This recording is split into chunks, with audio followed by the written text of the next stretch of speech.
Buenos días, Presidenta. Jennifer Barba, de México Comunica. Presidenta, ¿cuál es su postura respecto al ingreso del youtuber MrBeast a zonas arqueológicas que están restringidas al público, ya que pueden dañar su interior? La Secretaría de Cultura ya informó que se aplicarán sanciones. ¿Puede adelantarnos qué tipo de medidas se contemplan? El video tiene más de 50 millones de vistas, sin sumarle nada a México, más que la promoción de este youtuber estadounidense. Entiendo que hubo permisos para la transmisión. Si uno entra a un lugar que está protegido por el Instituto Nacional de Antropología e Historia, tiene que recibir un permiso para poder transmitir. Y entiendo que en este caso hubo permiso. Y ya en particular, pues hay que ver exactamente del contenido, pero no es que haya entrado sin el permiso del INAH. Entonces, vamos a averiguar exactamente, o más bien que informe. O sea, sí tengo, la información es que tenía permiso del INAH, y ya que el INAH nos diga, pues, bajo qué condiciones se dio este permiso, y si se violó el permiso, pues entonces, ¿qué sanciones provienen? Gracias, Presidenta. En otro punto, en Tijuana, la Policía Municipal y las fuerzas élite han decomisado casi 4 armas al día este mes, lo que parece indicar avances contra los generadores de violencia. ¿Le preocupa que los cárteles puedan tomar represalias contra el alcalde Ismael Burgueño, el secretario de Seguridad Pública o inclusive hacia los policías élite? Se está trabajando en coordinación. Nosotros en el Gabinete de Seguridad pues, trabajamos en todas las entidades de la República y hay algunas entidades que tienen mayores índices delictivos en donde pues se pone mayor énfasis.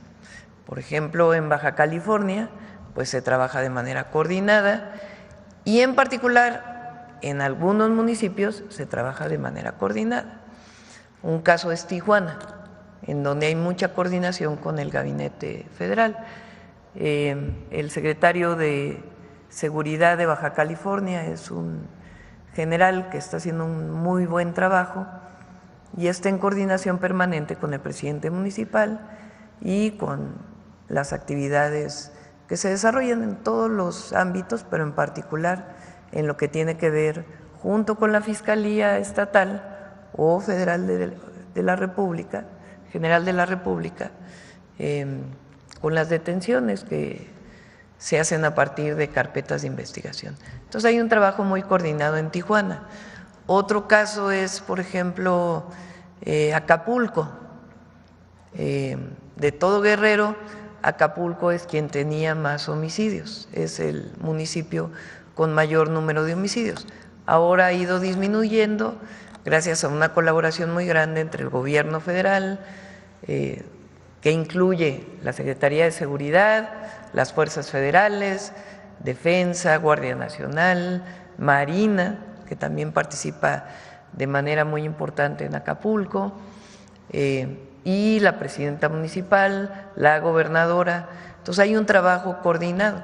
Incluso, por ejemplo, el municipio de Tijuana, igual que el de Acapulco, se dividió por cuadrantes y hay responsables por cuadrante en cada una de las zonas de Tijuana. Entonces hay un trabajo coordinado para proteger a los servidores públicos y sobre todo pues para disminuir la violencia en todos estos municipios. Y va bajando.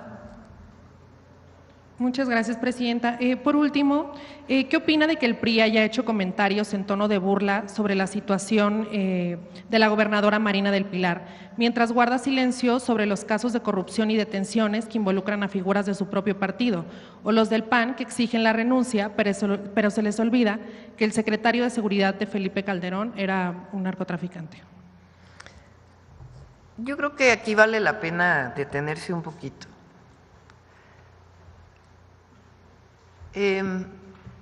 Cuando llega el presidente López Obrador al gobierno, cambia de manera muy importante la manera en que venían relacionándose los gobiernos federales del periodo neoliberal con las distintas instituciones del gobierno de los Estados Unidos o con el propio, lo que eran los presidentes de antes. Aquí hemos mencionado el caso de Zedillo. A ver, otra vez pon el libro de La Bastida, porque es importante. O sea, Zedillo entra al gobierno en 1994. Se viene una crisis económica que provoca una devaluación y que las tasas de interés de los créditos suban más del 100%, muchísimo. Entonces se encuentra frente a una circunstancia en donde decide pedirle dinero a Estados Unidos y a las agencias financieras internacionales. Primer capítulo. Segundo capítulo, año 2000. Pasan muchas cosas en el periodo, incluido evidentemente el FOBAPROA. Viene la elección presidencial del año 2000, periodo de Zedillo es de 1994 al año 2000. En el año 2000 gana Fox y viene, no, pues la transición a la democracia, el gran cambio, por primera vez no va a haber un gobierno priista después de tantos años. Mucha gente, la verdad, creyó en un cambio que iba a ocurrir. Unos años después se vio pues que realmente no hubo cambio. Pero resulta que tiempo después, el que era candidato del PRI en el año 2000, La Bastida, digamos el que perdió en el año 2000, hace sus memorias. Y en esas memorias pone esto: fue casual que Zedillo me entregara el partido quebrado financieramente, porque en aquella época partido y gobierno pues eran lo mismo. Y después también, durante el periodo prianista, porque en realidad es eso, es el periodo neoliberal, es el periodo del PRIAN, porque hay una alianza que después fue manifiesta en el 2021, pero en realidad pues era el mismo modelo económico y casi las mismas personas. ¿Fue casual que Zedillo me entregara el partido quebrado financieramente? También dudo de que fuera fortuita la falta de solidaridad al negarse que se difundieran desde mi campaña los logros económicos de su gobierno y sus instrucciones a los gobernadores para que torpedearan mis giras. O sea que Zedillo le decía a los gobernadores, no vayan a apoyar a La Bastida. La razón principal podría ser esta: cuando el gobierno de Estados Unidos le hizo a México el préstamo de $40,000 millones para afrontar la crisis desatada por el error de diciembre, negociación que el presidente Zedillo gestionó personalmente, se le demandó el compromiso de propiciar la transición democrática y que para ello el PRI dejara de gobernar y él entregara la presidencia a la oposición. O sea, el propio candidato del PRI lo que está diciendo es, no ganó el PRI en el año 2000 porque Zedillo en el 94 hizo un acuerdo con el gobierno de Estados Unidos para que entrara el PAN. Es dicho de La Bastida. Bueno, ¿qué más entreguismo que ese? Pero hay muchos otros ejemplos de ese periodo. Por ejemplo, el comes y te vas del periodo de Fox, que estaban muy preocupados porque iba a venir Fidel Castro a México y no querían que se fuera a enojar el presidente de los Estados Unidos. Entonces lo invitan, le dicen, pero por favor te vas rápido porque no vaya a ser que te encuentres. México es un país soberano, independiente. El pueblo de México decide en México, no tienen por qué decidir los otros. Y México tuvo durante años una política exterior muy reconocida, que después se subsumió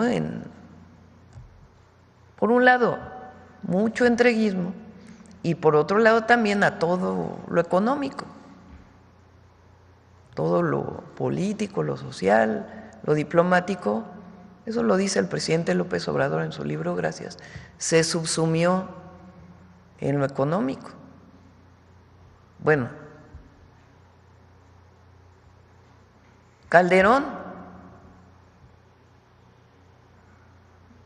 recuerden aquella vez que hay una ejecución, porque eso fue extrajudicial, de un narcotraficante, de una persona de la delincuencia organizada en Morelos, y que sale el embajador de Estados Unidos a decir: fuimos nosotros, fue la DEA. No estoy diciendo nada más que lo que es público. Rápido y Furioso, que vale la pena, a ver si podemos hacer una serie de lo que fue Rápido y Furioso, que es este acuerdo que se tiene para que armas de Estados Unidos entren a México. Supuestamente, después se supo por Wikileaks, era para darle seguimiento a los cárteles de la droga. Y no es hasta que fallecen servidores públicos de Estados Unidos que empieza una investigación en Estados Unidos. Y después sale en esa investigación que sí hubo un acuerdo con la entonces Procuraduría General de la República. Todo esto es muy relevante, porque cambiaron las cosas en el 2018, cuando entró el presidente López Obrador. Y la esencia de la coordinación, de la colaboración, porque claro que nos interesa colaborar y coordinarnos con Estados Unidos para evitar que llegue la droga a Estados Unidos por razones humanitarias y de todo tipo, y también para disminuir la violencia en México, que fue generada durante el periodo de Calderón, ese aumento tremendo que hubo en homicidios y que ya con todo el trabajo que se ha venido haciendo va disminuyendo. Pero la relación cambió, y la relación esencial es: nos coordinamos, colaboramos, pero no nos subordinamos. Es una relación distinta a lo que fue todo el periodo neoliberal. Y esa es la relación que hemos establecido como gobierno de México con el gobierno de Estados Unidos. Por eso siempre decimos: ¿qué pedimos para México? Negociar, dialogar en igualdad de circunstancias, no de sometimiento, en igualdad de circunstancias. Coordinación, colaboración, comunicación, sin subordinación. Y esa es lo que llevó al cambio en la Ley de Seguridad Nacional que hizo el presidente López Obrador, de decir: a ver, hay agentes y agencias en México, de los Estados Unidos, pero tienen reglas.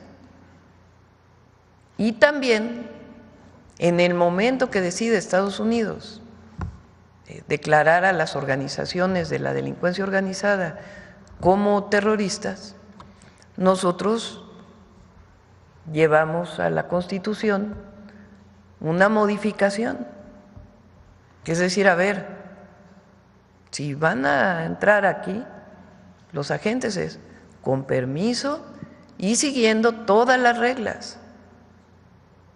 No, nuestro territorio es inviolable. Entonces, eso es lo que cambió. Sí cambiaron las cosas, en mucho. Hay programas de bienestar, hay un modelo económico distinto. El país además está bien económicamente. Y en la relación con nuestro vecino, nuestro socio comercial, es una relación de respeto, de entendimiento, de buscar que a los dos nos vaya bien, pero no esta relación que con algunos de los ejemplos que puse aquí, pues marca lo que fue antes a lo nuestro, que es respeto, porque somos un país soberano, libre e independiente. Entonces, ese es el marco. Ahora, también hay que decir que, por ejemplo, ayer, lo digo por el PRIAN o algunos comentócratas, ¿no?, que ay, qué barbaridad, están esperando que Estados Unidos intervenga en México. Así, por favor, por favor, por favor. Pues como no pueden, o sea, no son sus ideas, sus posiciones políticas, su historia, ya no engaña al pueblo de México, pues entonces están buscando que de otro lado venga a afectar al proyecto, y no va a ocurrir, porque nosotros tenemos muy claro lo que representamos, nuestros principios, nuestra historia, nuestras causas, nuestra patria. Entonces, eso no va a ocurrir. Y hay veces que estamos más de acuerdo que en otras con Estados Unidos, pero hay una relación de respeto, y es lo que siempre vamos a pedir, una relación de respeto con México. Esa es la diferencia. Ahora, aprovecho, porque ya que agarré el micrófono, ayer se planteó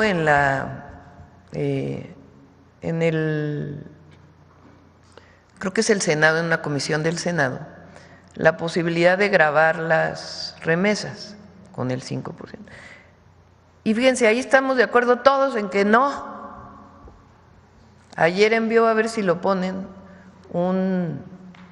una carta el Senado con todos los partidos políticos diciendo no, eso no. A ver, ¿cómo van a grabar si ya pagan impuestos los mexicanos allá? Todos los mexicanos que viven en Estados Unidos pagan impuestos, tengan documentos o no tengan documentos, todos pagan impuestos. Incluso hay estados que ya graban las remesas.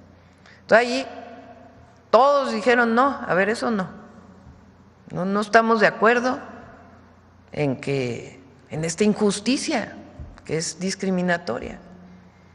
O sea, hay otras cosas en la defensa de los mexicanos, y qué bueno que hay. Estos partidos dijeron no, pues sí firmamos, porque fue bajo iniciativa de Morena en el Senado. A ver si lo ponen en la carta.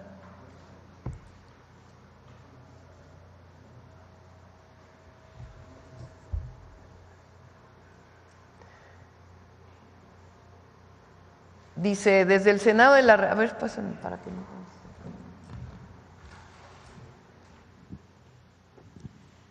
Desde el Senado de la República, haciendo uso de las facultades en política exterior conferidas en el artículo 76 de la Constitución, expresamos nuestro desacuerdo con la iniciativa promovida por el republicano Jason Smith en la Cámara de Representantes,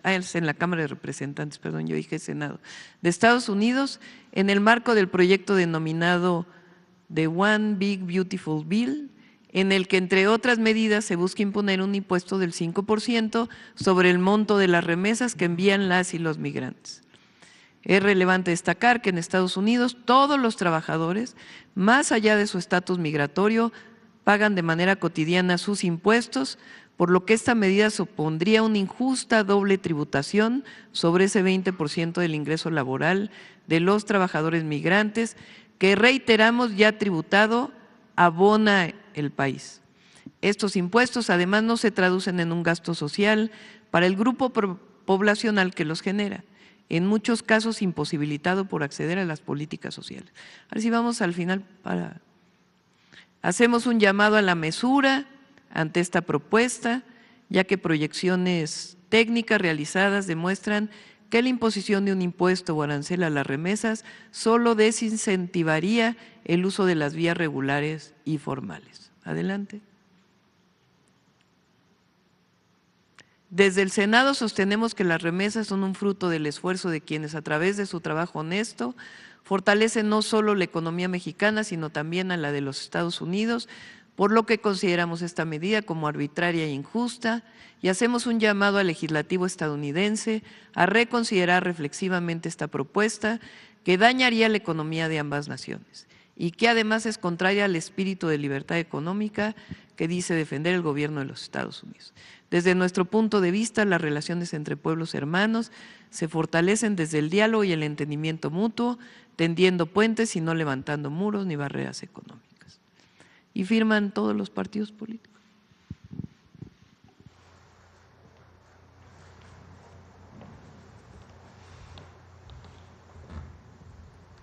Ahora sí. Muchas gracias, presidente. De nada. A ver, vamos por acá. Muy buenos días, presidenta y funcionarios y funcionarias que la acompañan. Presidenta, sobre este mismo tema, el día de mañana en El Soberano voy a publicar una columna que titulé La hipocresía de la política. ¿A qué me refiero con esto? Es porque Estados Unidos le está pidiendo a su gobierno que combata el fentanilo y que no deje llegar más migrantes a la frontera norte. Incluso el gobierno norteamericano ya tachó de terroristas a las organizaciones criminales, pero hace 2 días nos enteramos que les dieron asilo a los integrantes de una familia de un delincuente bajo el sistema Parole. Mientras su gobierno tiene que seguir combatiendo la inseguridad que estas acciones provocan, presidenta, en la revisión que harán del tratado solicitado por el presidente de Estados Unidos, Donald Trump, este año, su gobierno buscaría que Estados Unidos coadyuve no dándole asilo a las familias de los delincuentes, porque el desastre lo dejan aquí, pero ellos se van a refugiar a Estados Unidos y como si no hubiera pasado nada con esas familias, presidenta. Sí, como saben, pues está todo el tema también de un miembro de la delincuencia organizada que fue presuntamente detenido en los Estados Unidos.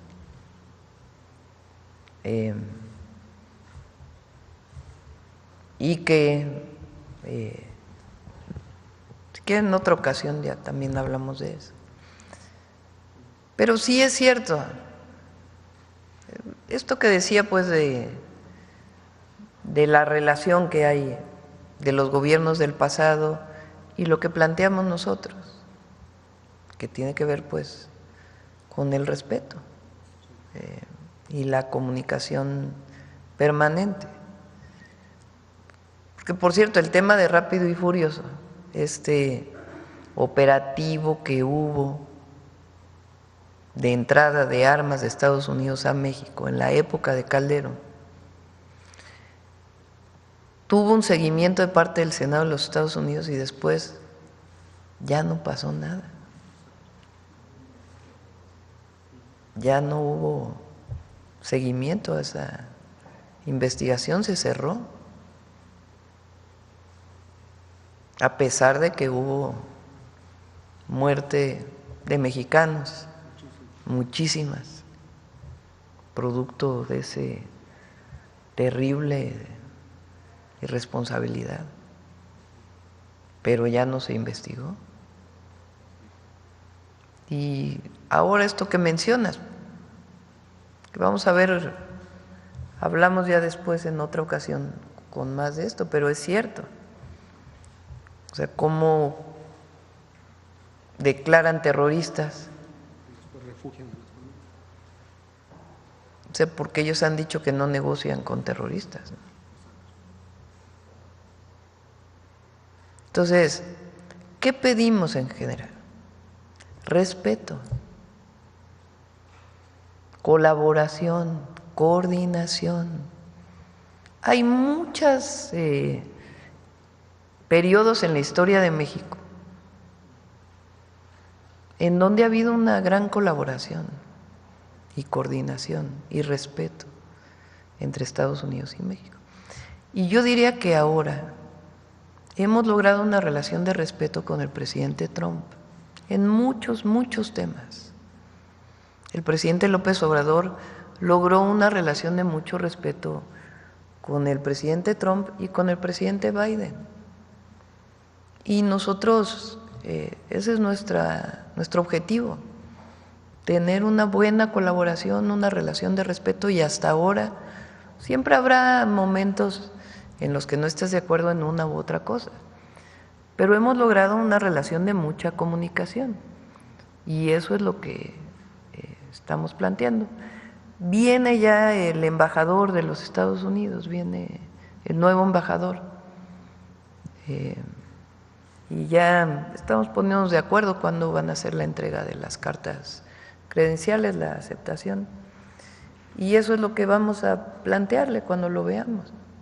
Mucha coordinación, colaboración y relación de respeto. Ahora incluso hay muchos temas, por ejemplo, en la frontera norte nuestra y en la frontera sur de Estados Unidos, hay mucha comunicación para evitar la entrada de tráfico de droga a Estados Unidos y la entrada de armas a México, que eso es algo también histórico que hemos logrado. Las declaraciones del presidente Trump de decir mano dura para la entrada de armas de Estados Unidos a México, y recientemente también el Congreso lo planteó, eso es algo muy bueno.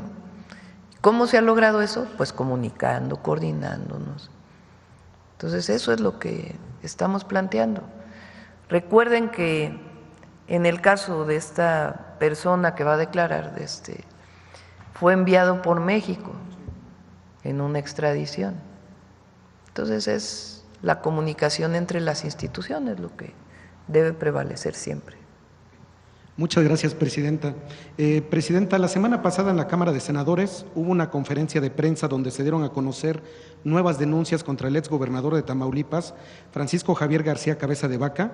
En esta se reveló una red de corrupción de jueces que lo protegen, como son Faustino Gutiérrez Pérez, Juan Fernando Alvarado López, Mauricio Fernández de la Mora y la magistrada Amalia Fernández Barquín. Presidenta, el exgobernador panista modificó la Constitución local a unos días de concluir su mandato para asignarse 43 elementos de seguridad fuertemente armados, con al menos 10 camionetas entre pick-ups y blindadas, y estos juzgadores corruptos lo han amparado para que el gobierno actual, presidido por el doctor Américo Villarreal, no le quite este esquema de protección pagado con el dinero de los tamaulipecos, pues además de lo costoso los utiliza para cuidar sus propiedades y negocios en el estado, porque él vive prófugo en Estados Unidos. Presidenta, preguntarle, ¿es válido que un exgobernador prófugo goce de estos excesos que él mismo se auto-otorgó y que hoy el gobernador Américo Villarreal busca borrar de la Constitución local esos privilegios de unos cuantos y que por eso lo atacan? ¿No es mejor que los elementos regresen a resguardar a la población, Presidenta? Pues estoy de acuerdo, pues.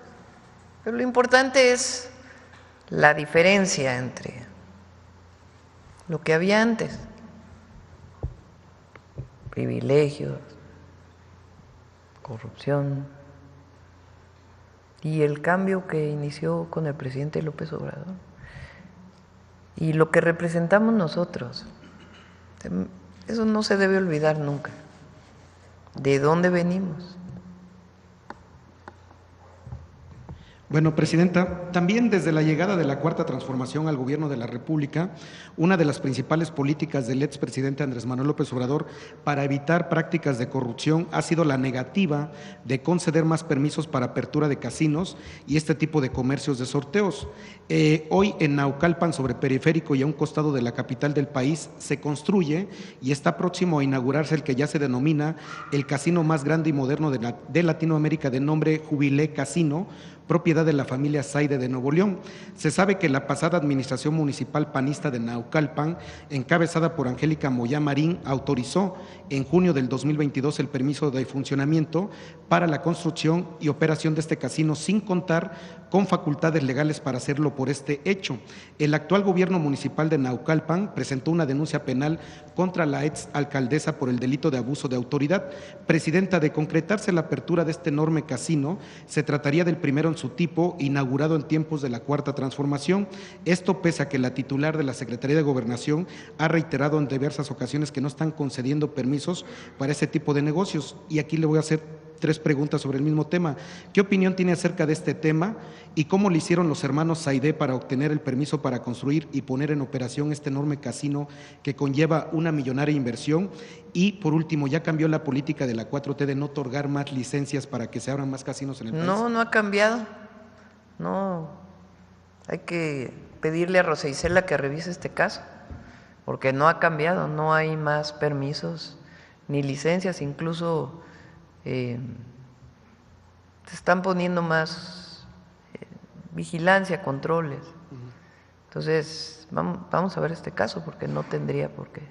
Tenemos los videos y las fotos, si me permite. Sí, por favor, y que lo atienda la Secretaría de Gobernación. Okay. Muchas gracias. Sí. Gracias, presidente. Buenos días a todas y todos. Carlos Navarro de Heraldo Media Group. Presidenta, ¿no es una incongruencia lo que está haciendo Estados Unidos en este actuar de recibir a ciertos personajes y, por otro lado, señalar a las organizaciones como terroristas? Tienen que dar la información primero. Y segundo, ¿por qué es la información? No han informado, ¿no? ¿Por qué entraron? No tenemos la información oficial o pública que diga por qué entró esta familia.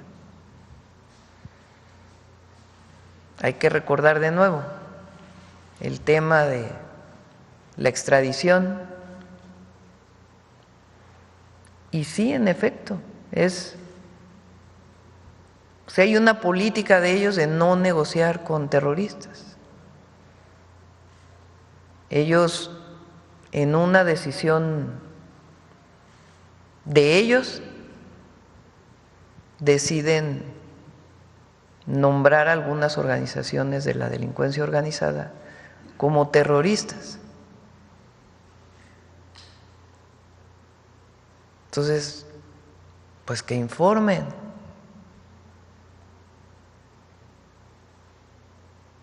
Si hay un acuerdo, si no hay un acuerdo,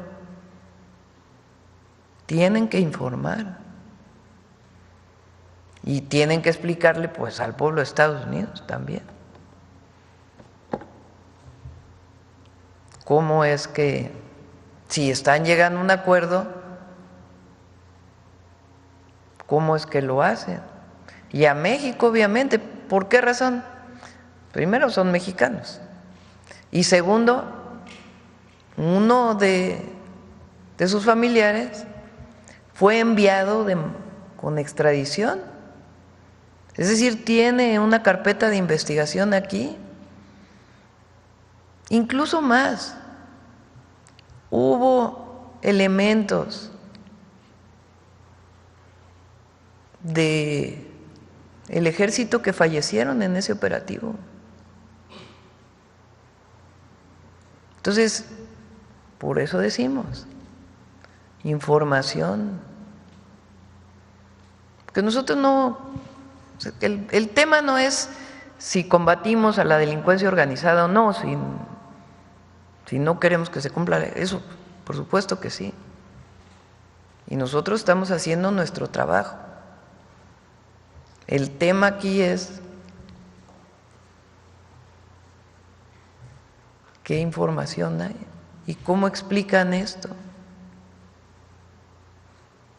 Entonces, tienen que informar, tienen que informar. Presidenta, ayer en Estados Unidos se hizo la primera imputación por narcoterrorismo. ¿De qué forma va a actuar el gobierno de México? Señalan a 2 personas que están prófugas, van a ayudar a perseguirlos. ¿De qué forma va a estar colaborando el gobierno de México ante esta primera imputación por narcoterrorismo? Bueno, uno de ellos fue enviado. Ya lo puede explicar más el secretario de Seguridad. O sea, nosotros trabajamos, las fuerzas de seguridad, el gobierno federal, la Secretaría de Seguridad, el Ejército, la Marina, la Guardia Nacional, tienen comunicación. ¿Por qué? Pues primero, porque somos vecinos. Segundo, pues porque nosotros acordamos conjuntamente, desde antes nada más que en una relación de respeto, que nosotros vamos a evitar que pase la droga a Estados Unidos y también lo que queremos es disminuir los índices de violencia en nuestro país en el marco de la ley. Entonces, en ese proceso se colabora, nos coordinamos, pero no en el esquema de antes, donde quienes operaban todo pues eran ellos. Entonces tenían una injerencia distinta. Nosotros no, nosotros lo único que hacemos es defender nuestra patria, así, tan sencillo como eso, nuestra soberanía, nuestro pueblo. ¿Y cómo nos relacionamos? En una relación de respeto, de colaboración y de coordinación. Entonces, en otros casos hay colaboración, hay coordinación, pero con respeto, siempre, y sin subordinación. Desde Estados Unidos ha habido un requerimiento de información oficial ante esta primera acusación. Normalmente es del Departamento de Justicia de los Estados Unidos a la Fiscalía General de la República. Cuando hay una detención, pues es natural que haya esta comunicación. ¿Perdón? Ya que lo informe el Gabinete de Seguridad. Ya que lo informe todo relacionado con este caso el Gabinete de Seguridad. Preguntarle, también con esta nueva ley de Telecom, ¿qué experiencia retoma usted de su etapa como jefa de gobierno al lograr que la Ciudad de México fuera la más conectada con esta meta de 15 millones? Y con la eliminación de este artículo, entonces ya se difumina cualquier señalamiento de censura. Sí, mire, el objetivo de la ley, primero recuerden que desaparece COFESE y el IFETE. Eso ya pasó en la Constitución. Entonces tenemos que hacer algo que una institución o instituciones que hagan las funciones que tenían la COFESE, que es un organismo que hasta ahora todavía existe, que garantice la competencia en México. ¿De qué sirve la competencia? Pues que haya disminución de precios, que haya más oportunidades para las empresas, que no haya monopolización de servicios, de productos, etcétera. Entonces, como sustitución de la COFESE entra un nuevo organismo, que es el organismo antimonopolio. Por otro lado, todo lo que regulaba la Ley Federal de Telecomunicaciones, o el organismo que lo regulaba era el IFT. Ese organismo desaparece y algunas de sus atribuciones se van a la misma Comisión de Competencia de Antimonopolio, otras se van a la Agencia de Transformación Digital, otras se quedan en la Secretaría de Comunicaciones, de Infraestructura, Comunicaciones y Transportes. Eso es, digamos, lo primero que tiene que ocurrir. Lo segundo, por primera vez se está dando oportunidad de sobrevivencia y promoción de las radios comunitarias, particularmente porque existen en las comunidades indígenas, de pueblos originarios, pero se les está dando todo lo que se les había quitado y limitado para que no pudieran desarrollarse, hoy se abre. Entonces les da esa oportunidad, eso por un lado. Segundo, se recupera lo que en 2014 se llamó el derecho de las audiencias. Todos los mexicanos y mexicanas tenemos derecho a una información veraz y a que se diga qué es información y qué es opinión. Pero ¿quién defiende al que escucha, al que ve la televisión? Pues ahorita se quedó borrado eso. Entonces estamos recuperando el que te puedas quejar. Tú eres un ciudadano normal y escuchas una cosa que es mentira, que no tiene nada que ver con la realidad, pues te quejas, ¿no? Así como en Profeco, porque están los precios muy altos, porque no te dieron buen servicio, porque se recupera el derecho de las audiencias. Eso es muy importante. Luego, en el caso del Internet, particularmente. Y todos se quedan con sus, o sea, no se está quitando concesiones ni mucho menos. Y la validación, porque las concesiones de todas las televisoras, de las radiodifusoras, se dan por tanto tiempo. ¿Quién las va a validar? Un organismo colegiado que se va a crear dentro de la Agencia de Transformación para que no se quede en una persona. Esa validación, que puede ser subjetiva su opinión o decisión, se hace en un organismo colegiado donde van a participar ciudadanos que van a ser propuestos y designados por el Senado, para que sea un organismo colegiado. Ahora, en el caso del Internet, ¿cuál es la novedad?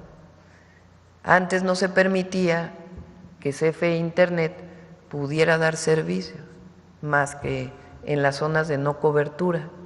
Ahora sí. Ahora se le va a permitir. ¿Cómo? En igualdad de circunstancias que en el caso comercial que los privados, para que no digan que hay un favoritismo de unos. No, en igualdad de circunstancias. ¿Qué queremos con esto? Pues que se genere más competencia y que bajen los precios también del Internet. ¿Qué otras cosas se dicen? Hay muchos lugares, como mencionaba Pepe, que no tienen cobertura. Pues queremos que en esos lugares haya cobertura. ¿Cómo? Hay una legislación en Brasil, de ahí lo tomamos, en donde el privado, por ejemplo, puede decir: oye, yo te pongo cobertura en toda esta zona y de manera gratuita sobre los derechos de concesión. Se puede hacer eso. La otra, pues, es que CFE Internet, Internet para todos, pues pueda tener más facilidad para su cobertura. Entonces, eso es en esencia lo que estamos planteando. Es fuerte en términos de los cambios, pues sí hay cambios, pero es para el bien de México y de las y los mexicanos. Pero al mismo tiempo se permite que los privados pues sigan haciendo todo su trabajo, toda su labor. Ese es esencialmente los planteamientos, ¿no es así, Pepe? No hay censura como lo habían señalado algunos. Bueno, ese artículo de que generó confusión se elimina por completo y se pone también que ningún gobierno extranjero puede hacer propaganda política o ideológica en México, pagada, como comercial, como propaganda pagada. Pueden subir a su internet en Estados Unidos un comunicado y se puede ver en México, no hay problema. El tema nada más es que no se puede pagar un comercial de propaganda ideológica, política de un gobierno extranjero. Si van a promover un lugar turístico, no hay problema. Si van a promover una actividad cultural, no hay problema. Una actividad deportiva, no hay problema. Y eso se deriva pues de lo que sabemos, de lo que ocurrió, de este anuncio que pues indignó al pueblo de México. Por último, preguntarle, Presidenta, ganaderos solicitan que se cierre la frontera sur para frenar esta plaga del gusano barrenador. ¿Qué responderles, Presidenta? Se está fortaleciendo las medidas sanitarias para evitar que pueda haber una propagación, y también ahí hay coordinación con la Secretaría de Agricultura del Gobierno de Estados Unidos, y hay varias acciones que queremos tomar también, que ya las vamos a ir informando.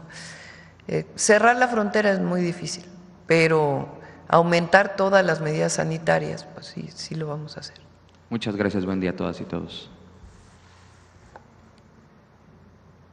Presidenta, buenos días. Angélica Guerrero del financiero Bloomberg Televisión.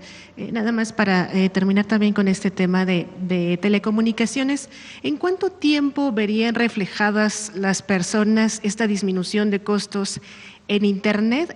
Bueno, ¿en cuánto tiempo se podría ver reflejado y cuándo llegaría, digamos, pues esta nueva medida, o cuánto tiempo prevén que se puedan ver reflejados estos beneficios?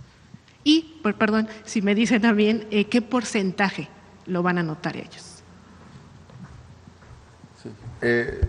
Hay que hacer las estimaciones precisas, pero una de las cosas que yo creo que es importante enfatizar es que uno de los temas que ha generado hacia la baja el promedio del precio recientemente es justamente Altán, ¿no?, que usa la red de 700 MHz. Entonces, como anunciaba la presidenta, si CFE Telecom o CFE TIT puede brindar en igualdad de circunstancias servicios comerciales, creemos que eso de manera relativamente rápida va a poder empujar los precios a la baja, ¿no? Y, por supuesto, en las resoluciones que emita la Comisión Antimonopolio en temas de competencia, preponderancia, etcétera, pues seguramente también tendrá un impacto, pero no te podría dar un estimado, pero en cuanto tengamos una idea, con todo gusto la comunicamos. Gracias. Presidenta, regresando al tema de Estados Unidos, ya dijo que ya después se explicará mejor, pero ¿cómo ayudaría la reforma que usted envió para blindar la soberanía nacional? O es decir, ¿cómo impactará en esta medida que está, o en este anuncio que están haciendo desde Estados Unidos de tener esta acusación directa contra integrantes de un cártel por terrorismo? ¿Cómo impacta esta reforma? Hay algunos temas que impactan en Estados Unidos.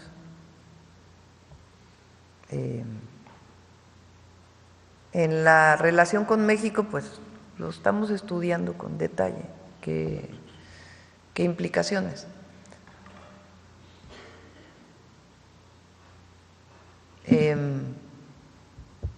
Lo importante aquí, y eso es para el pueblo de México, es que no se use como pretexto la definición de un grupo de la delincuencia organizada como terrorista para intervenir de alguna forma en México o tener mayor injerencia. Eso no. Por eso modificamos la Constitución y por eso la ley que en su momento cambió el presidente López Obrador. Entonces, otros temas de colaboración, coordinación, eso se dan en muchos temas. Por ejemplo, lavado de dinero. Hay mucha comunicación entre el secretario de Hacienda y el secretario del Tesoro de los Estados Unidos. Si se encuentra que hay recursos económicos que van de Estados Unidos a México, de México a Estados Unidos, ya de por sí hay una legislación muy fuerte en México contra el lavado, pero si se encuentra que hay, pues hay comunicación entre las distintas instituciones, en México la UIF, por ejemplo, para poder congelar cuentas, para poder sancionar e incluso poder presentar ante el Departamento de Justicia o la Fiscalía General de la República alguna denuncia en esos temas. En los temas en donde tiene que ver con personas de la delincuencia organizada que tienen orden de extradición, pues se ha colaborado desde hace años. Lo hizo el presidente López Obrador y nosotros lo hemos hecho. Entonces hay una colaboración, una coordinación. Lo que siempre dijimos es que no se vaya a usar este tema como un argumento, porque lo que hemos puesto nosotros es reglas en esa relación, reglas que tienen que ver con el respeto. O sea, no somos lo mismo que los gobiernos neoliberales, ni lo vamos a hacer. Cambió la manera de cómo defensa de la soberanía y respeto, y al mismo tiempo colaboración y coordinación. Ese es, digamos, el tema que siempre hemos puesto sobre la mesa. Presidenta, pero ¿cómo actuaría el Gobierno de México? Y más allá de lo que se ha hablado a nivel política, a nivel administrativa y la relación con Estados Unidos, la noticia sí causó impacto, incluso en el ciudadano de a pie, que no entiende qué implicaciones tendría esto que se anunció ayer? Tiene que decidir, es a partir de la definición del Departamento de Justicia, así como en México. La Fiscalía General de la República abre una carpeta de investigación y la presenta ante un juez y solicita órdenes de cateo, órdenes de aprehensión y en un juicio las medidas que deben tomarse frente a una persona, presunto miembro de la delincuencia organizada o de otro delito. De igual manera, es el Departamento de Justicia de los Estados Unidos quien va a determinar ante un juez en los Estados Unidos qué sanciones tendría una persona detenida de la delincuencia organizada, que además, de acuerdo con ellos, tiene la característica de ser parte de un grupo que ellos determinaron como terrorista. Entonces eso depende del Departamento de Justicia y a su vez lo llevan a un juez y el juez determina en un juicio y el acusado pues tiene derecho a defenderse como en cualquier lugar del mundo donde haya sistemas de justicia de presunción de inocencia. Entonces, no hay nada en este momento que nos diga qué significaría, lo tiene que determinar el Departamento de Justicia de los Estados Unidos. Y al estar clasificado como terrorismo, la gran pregunta de todos es cómo respondería el gobierno mexicano. Nuestro gobierno responde frente a lo que son los delitos aquí, no frente a la característica de los delitos allá. Nosotros nos regimos por la Constitución y las leyes de México, no nos regimos por la Constitución y las leyes de Estados Unidos, no. Nosotros nos regimos por nuestra Constitución y nuestras leyes. Si hay un presunto delincuente de la delincuencia organizada, lo detiene la Fiscalía con una carpeta de investigación, ¿a partir de qué? Pues del Código de Procedimientos Penales o una Fiscalía Estatal del Código de Procedimientos Penales de los estados. Aquí es el Código de Procedimientos Penales. Si fue por homicidio, pues hay las sanciones por homicidio. Si fue homicidio y otro delito, pues entonces suman las penas. ¿Y eso de quién depende? Pues de la Fiscalía General de la República y las pruebas que tenga frente a un delincuente y de un juez, que hemos visto recientemente pues que los jueces liberan. Entonces, por eso es el cambio en el Poder Judicial. Pero nosotros nos regimos por nuestras leyes.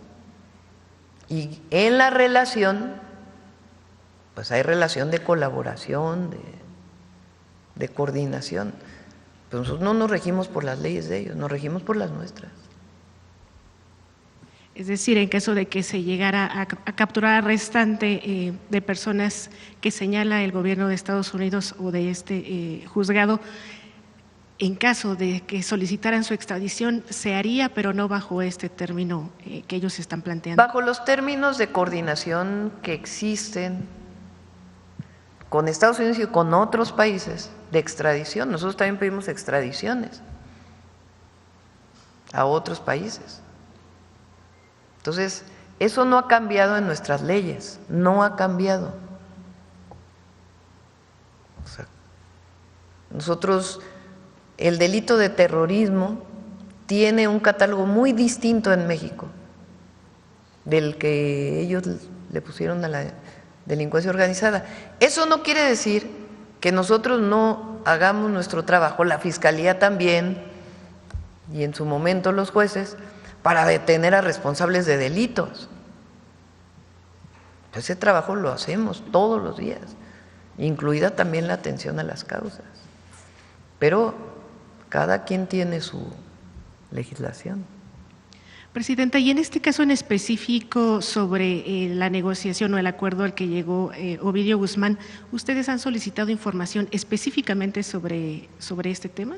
Primero, no sabemos qué acuerdo. ¿Quién lo tiene que solicitar? La Fiscalía General de la República, formalmente. porque fue extraditado.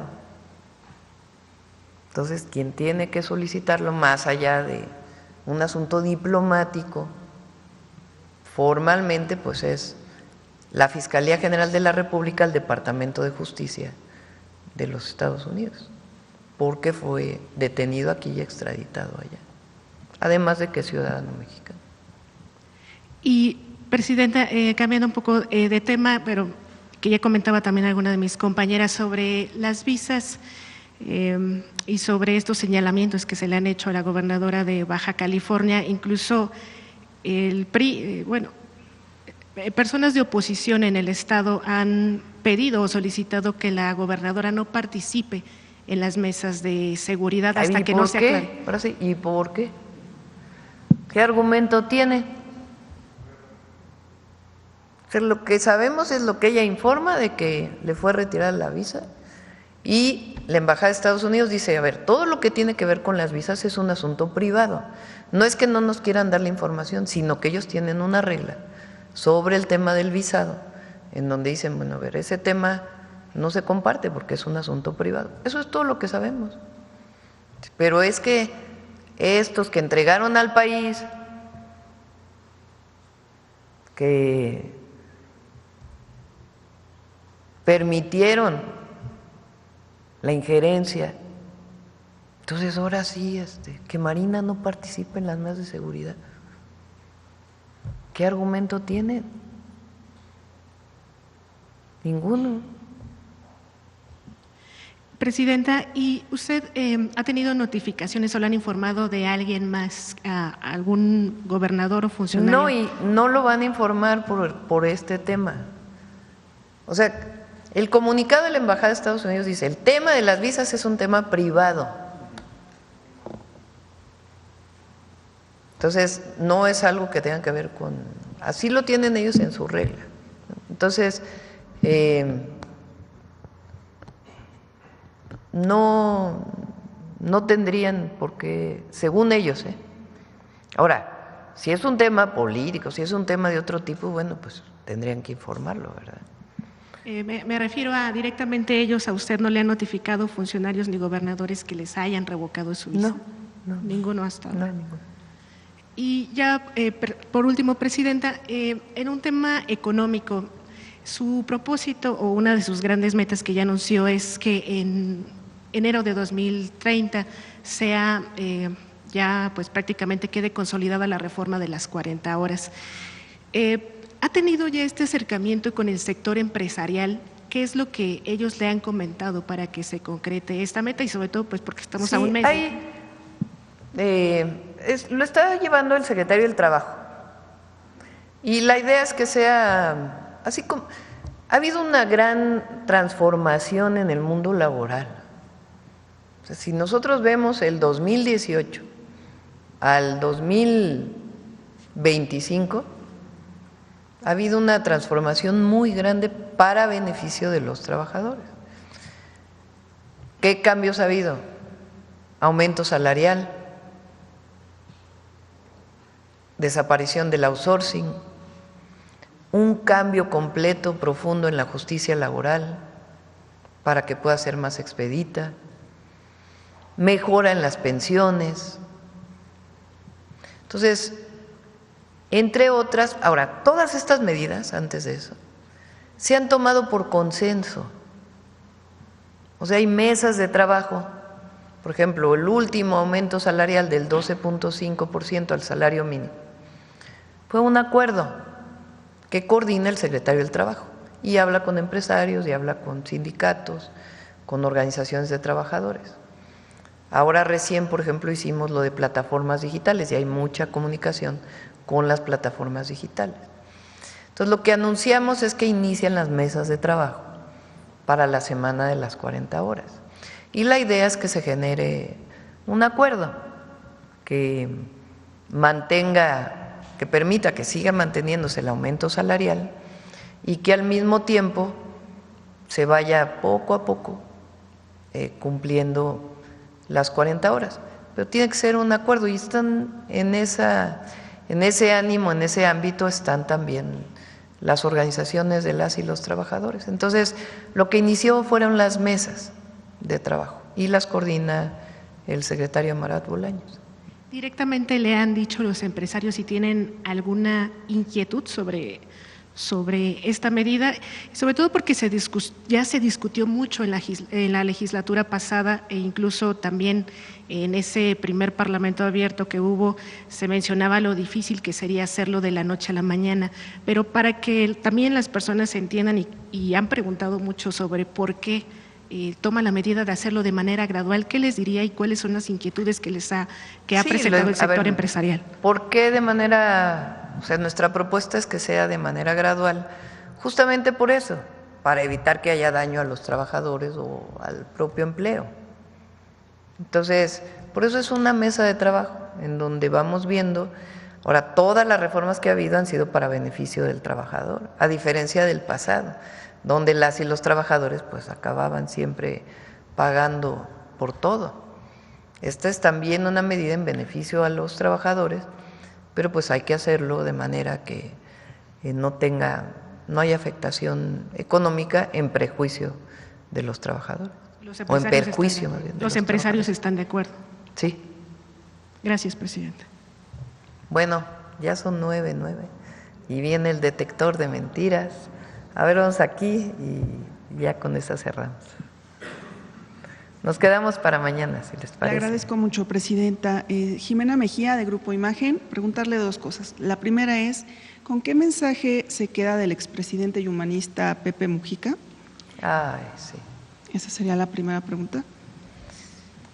Pues José Mujica fue un hombre en muchos sentidos ejemplar. Primero, tenía esta característica que nos deja además a través de todos sus discursos, sus escritos, de en palabras muy sencillas y breves, decir pensamientos muy profundos, siempre en beneficio de los pobres, de los desposeídos, de los que menos tienen. Entonces, esa sabiduría, muy pocos la tienen. Y esa pues es un legado que nos deja por siempre. La otra es su visión de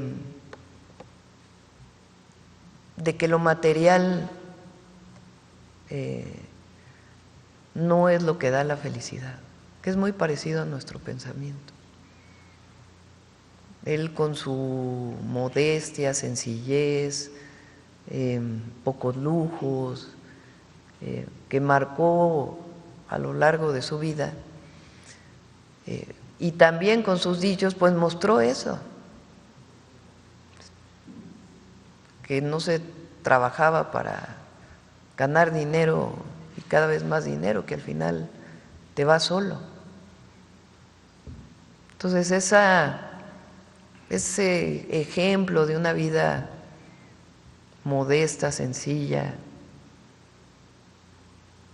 pues también fue un ejemplo, ¿no? Comparado con esas parafernalias que había en el pasado del poderoso. Y la otra, pues es que fue un hombre que deja mucho para el movimiento progresista de América Latina. Y afortunadamente, pues vio triunfar nuevamente al Frente Amplio en Uruguay. Entonces, pues nuestro cariño, solidaridad y pensamiento para Pepe Mujica. Gracias, presidenta. Y la segunda pregunta sería, este lunes se conoció que usted tuvo una reunión en la Secretaría de Gobernación con la secretaria Rosa Isela. Saber cuál fue el motivo. Me invitó Rosa Isela, se hizo todo. Fue a Gobernación, porque normalmente la secretaria de Gobernación viene a Palacio Nacional. Y Rosa Isela me dijo, no conoces quiero que conozcas mi oficina. Y entonces un acuerdo que teníamos, pues lo llevé allá. Y estaban algunos compañeros también en la reunión. Pero no hay nada particular, especial de la visita. ¿No se tocó el tema de las madres buscadoras, seguridad, algo Pues específico? muchos temas se tocaron, porque tiene que ver pues con los acuerdos que tengo con la secretaria Rosa Isela, que aprovecho para decir que es una gran secretaria de Gobernación. Es una mujer ejemplar también, muy trabajadora, con mucho método de trabajo, muy sensible, muy sencilla, y da muchos resultados. ¿Considera que rompió un poco el protocolo de Pues otros sí. presidentes, que no era, bueno, no es común? Pues sí, es que dicen, ¿cómo va a ir la presidenta a una secretaría? Pues, ¿qué tiene de malo?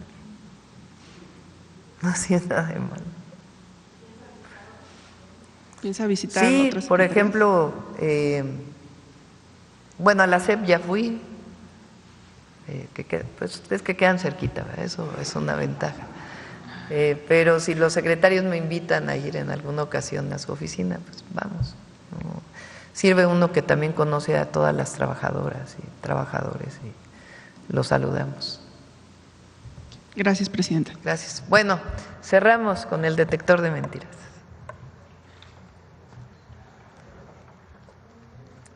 Con su permiso, presidenta, buenos días a todas y todos. Conforme se acerca el 1 de junio, el día en que se realizará la elección judicial, un coro desinformador de comentócratas, medios de información y políticos arrecian el ataque contra este ejercicio democrático con las mismas mentiras con las que intentaron evitar la reforma judicial, que dicho sea de paso, fue un mandato del pueblo de México a través de las urnas. ¿Qué intereses persiguen quienes con mentiras atacan a la democracia? Por otro lado, a pesar de que en el Senado de la República se realizan conversatorios sobre la Ley de Telecomunicaciones y Radiodifusión, continúan las mentiras contra esta ley. Incluso hay comentaristas que en pleno uso de su libertad de expresión afirman que este derecho está en peligro sin percatarse que al hacer estas afirmaciones ratifican que vivimos en una democracia donde el gobierno garantiza este derecho. Veamos el video del detector de mentiras de esta semana.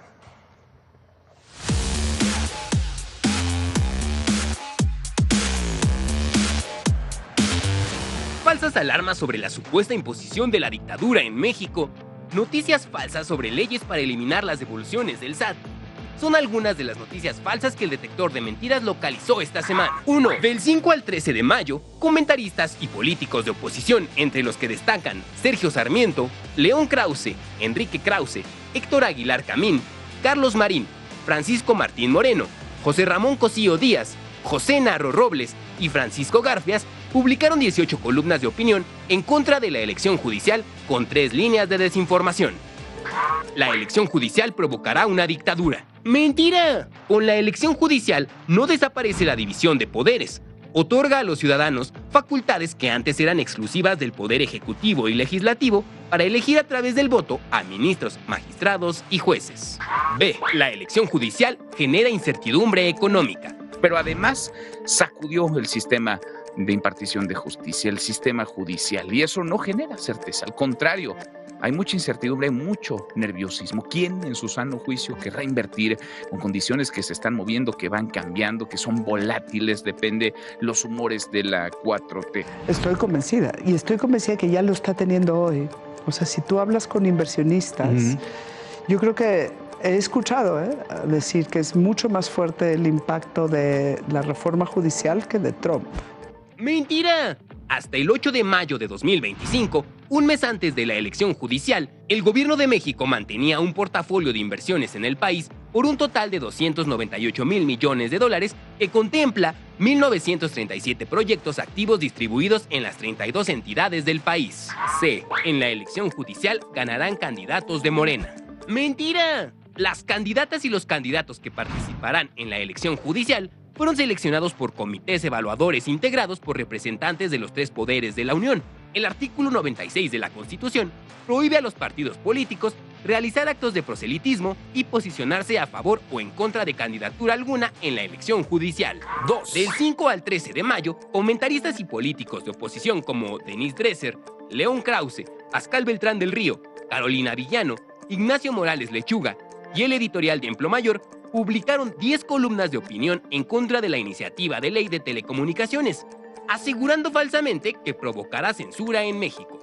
Como una simulación, así califican expertos y opositores este primer conversatorio de la ley censura. Incluso algunos aliados morenistas ven una falta de apertura para escuchar otro tipo de argumentos. ¡Mentira! Contrario a lo publicado en medios de comunicación y redes sociales por políticos de oposición y comentaristas, la iniciativa de reforma en materia de telecomunicaciones no es autoritaria ni limita las libertades o genera censura. En su artículo 191, garantiza el derecho a la información, a la libertad de expresión y a la recepción de contenidos, y asegura que ningún contenido será objetivo de persecución o investigación judicial o administrativa, ni de limitación alguna ni censura previa. 3. La presidenta Claudia Sheinbaum no combate al crimen organizado. Because President Trump is trying to persuade the Mexican president, Claudia Sheinbaum, to cooperate in military action against the cartels. Sheinbaum will not. ¡Mentira! El 27 de febrero de 2025, el gobierno de México envió a Estados Unidos a 29 generadores de violencia solicitados por el gobierno de este país, quienes enfrentan cargos por delitos de alto impacto como tráfico de drogas, delincuencia organizada, trasiego de fentanilo, tráfico de armas, secuestro, entre otros. Como parte de la estrategia de seguridad cero impunidad, hasta el 8 de mayo se han logrado los siguientes resultados.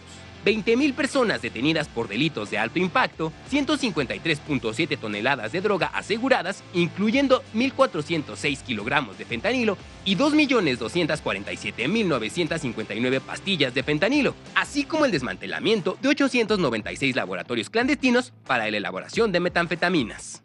4. El gobierno de México no actuó y fue omiso para contener al gusano barrenador. ¡Mentira! Desde junio de 2024 se han destinado más de 167 millones de pesos al operativo contra el gusano barrenador del ganado. Se han dispersado más de 885 millones de moscas estériles para cortar el ciclo reproductor de la mosca transmisora del parásito. El titular de la Secretaría de Agricultura y Desarrollo Rural, Julio Verdegué, aclaró en la mañanera del pueblo del 13 de mayo que el gobierno de México ha realizado todas las acciones para combatir al gusano barrenador que ha solicitado Estados Unidos. Ellos nos habían hecho saber algunas cosas que querían que mejoráramos. Todas ellas, el 100% de las solicitudes se atendieron en horas o máximo en días, porque es de nuestro interés que la campaña funcione bien, no solo por las exportaciones, sino por la salud de los animales de nuestros ganaderos. 5 diputados de Morena propusieron una ley para eliminar las devoluciones del SAT. ¡Mentira! Ninguna bancada legislativa ha propuesto la modificación del artículo 22 del Código Fiscal de la Federación, que regula el derecho de los contribuyentes a solicitar la devolución de saldos a favor y pagos indebidos. Hasta el 12 de mayo, el SAT ha devuelto 35.335 millones de pesos, 5% más que el monto devuelto el año pasado.